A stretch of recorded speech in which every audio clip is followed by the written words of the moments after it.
Hi, I'm Jamey at Stonemeyer Games, and today I'm going to talk about my favorite mechanism in a game called Riftforce. Not Riftforce, Riftforce. This is a two-player dueling game with a lot of fun asymmetry, because at the beginning of the game, you either randomly select or draft, or select in some way, a combination of 4 different factions, and each of those factions has a different leader with their own ability. In your deck is, as far as I can tell, the same. It's a combination of numerical cards ranging from, I believe, 5 to 7. There might be 3 of each card. That sounds right to me. That might be a little bit off. But you have these cards that just have numbers on them, and they correspond to the faction leaders that you have on your board. The faction leaders are where you have a lot of interesting decisions to make in the game because they have different abilities that you can activate. But my favorite mechanism in the game is something that I've seen in other games, and I happen to notice it particularly in this game because I played Ethnos on the same weekend, and Ethnos has a mechanism that's a little similar to this.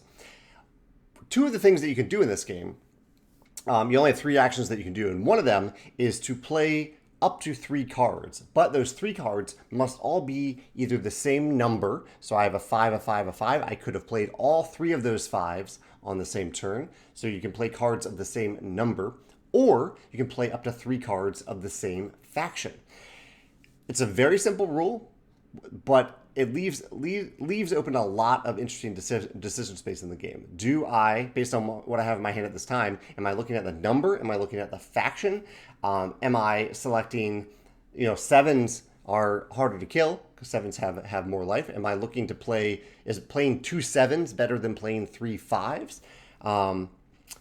And yeah, I love that decision space between the up to 3 numbers, up to 3 of the same faction. And there's a similar rule with the second action of the game, which is what I can also do is select a card from my hand, a single card, play it, and activate the abilities of up to 3 cards that match either that card's number or that card's faction, cards that are already in play. So again, if I play a single 5 on my turn, or if I discard a single 5, I can activate these 3 5s, or I can look at, and there's a 5 over here too, but I can only go up to 3, or I can look at the faction on that card and activate up to 3 cards of that faction that I have in play. It's just I don't know, this was just a good reminder. It's a mechanism I've seen before, but it was a good reminder to me of how nice and puzzly that mechanism is and how well it works in a game like this, especially a dueling game, but any game where you're kind of either collecting cards or cycling through cards and building your hand, this hand management right there. I think it's really, really satisfying to have that rule of 3. That's my favorite mechanism in Riftforce. I'd love to hear your thoughts on the game. If you have a favorite faction, a favorite combination of factions, or a favorite mechanism, let me know in the comments below. Thanks.